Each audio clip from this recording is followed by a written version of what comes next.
Hi, I'm Lois Whitman Hess, and I have the privilege today of introducing you to Frameworks. Frameworks is the premier resource for art services, from custom frames and preservation to mirror designs, art sourcing. They work with individuals, they work with businesses, interior designers, and anyone that is interested in framing any kind of artwork. What's interesting, which I love about frameworks, is that they say they are the finishing touches. And we all know in the fashion business, that's the most important thing. With us today is Claire Laudner, founder of Frameworks, and Edwin Rodriguez, who is the studio manager. So we're going to ask them questions that everybody wants to know about, but no one has ever asked anyone about. So, Claire and Edwin, why do most people pick the wrong frames, or if I'm wrong, correct me, when trying to frame art? Do you notice that when they come in, they have ideas for something, but you know better? Clara, I don't think you mind. I'm gonna take this question over. I hope it's okay with you. No Yes, problem. Not please, that go I'm an ahead. expert, but I think I will take care of this question. Um, I don't think it's a wrong decision. I think it's about instructing and knowing your customer. For example, the customers always come with something in mind, and you need to listen to them. You need to ask questions. You need to know about the artwork. You also need to know about the homes. That's very important. I know that we need to frame to the artwork, but at the same time, you need to take in consideration the environment, the room that's going to be, what represent to the customers. So once you have all those questions answered from your customer, you will know the best recommendation, and that will be the perfect frame. So it's not that it's not a perfect frame, it's just questions and knowing your customer for selections. Right. And what Edwin's talking about is you could have somebody come in with a piece of artwork and they're going to put it right by a window. Well, that changes the dynamics of the reflection of the artwork. So by having a conversation and getting to understand the person's personality and the significance of the artwork to them, it also allows us to better understand where they're coming from to give the proper frame design to that piece of artwork, whether it's a canvas or a glass, and what materials to use. Interesting. Um, I also notice that when people walk into my home and they see my artwork, whether they're interior designers or they think they're aficionados, they go, too high, too low, too this, too that. This artwork should not be next to this one. And I'm like totally insulted and feel like, I missed the memo on life. So, what is that all about? Edwin? Okay, I believe that once we always recommend the customer is to make sure that they hang pictures to their own height. You're gonna see the picture all the time, and you wanna make sure you can enjoy it. So it's not really a basic size or height to have an artwork. It's just your personal height. The next thing I think also to take in consideration is what is in front or below the picture. If it's something that is a little high, you got to make sure that the piece is not covering anything, and then you got to make a decision. It's not about the size of the wall, the height of the ceilings. It's just about what is near to the picture and how small, how big the artwork is. Make sure that it doesn't overwhelm the wall or doesn't look too empty. So that's probably a recommendation we would give. Make sure it's hang it to your height, and also if the piece is big enough for the wall, because that also will make look like it's not hanging right. It's not that. It's just that it's not big enough for the wall, and we need something else to complement the wall and make it look better for the eye. And Edward, can you talk about like if you're putting multiple pictures on one wall, like how would you place them, and what are the considerations when you're putting different framed art pieces on the same wall?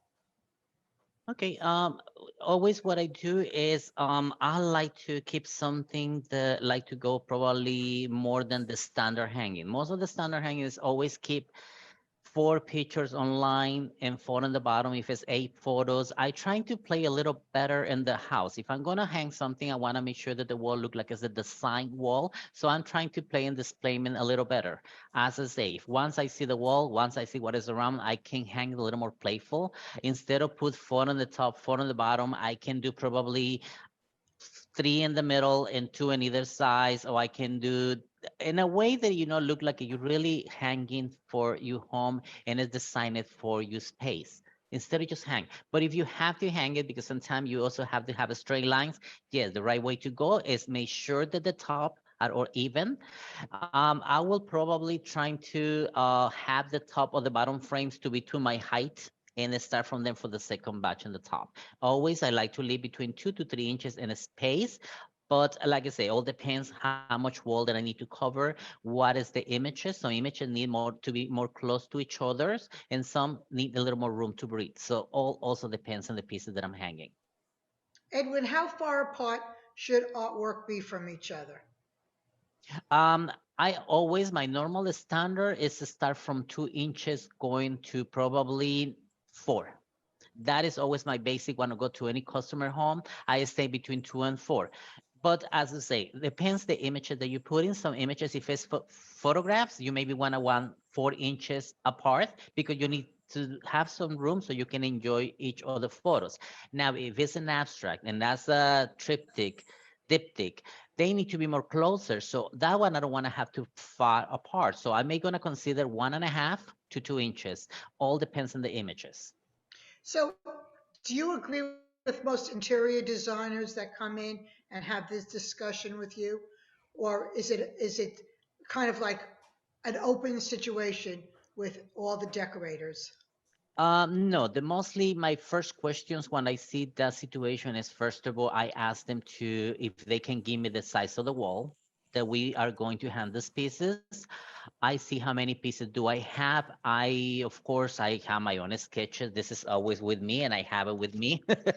I like to draw little pictures and then show them what is my visual way to see how the pieces should be, how many inches are going to be either. For example, if it's under the sofa, I'm using probably 48 inches from the floor to the top of the sofa. Then I want them to show 12 inches. Then I start my design for those 12 going up. I can tell them maybe 2 inches in between from each other and maybe 2 from in between up and down, or can be 3. So all comes when you see the wall side that you have. I want to make sure that I work for the walls. That's what they really like about me knowing them, because I'm come with more questions to work for them. I want all of my designs and all of my customer have design individually for them, not do this basic like for everybody. So, this question is for the two of you then. Why does Frameworks know more about this, and why should interior designers consult with you, in order to get the whole visual look correct? I will start with this one. I believe what makes us different from the rest of the framers is that we love what we do. We like to do the best that is in the market. We like to read and instruct and help ourselves to trying to see the best product that are out there. We like to teach our customers and make the right decisions.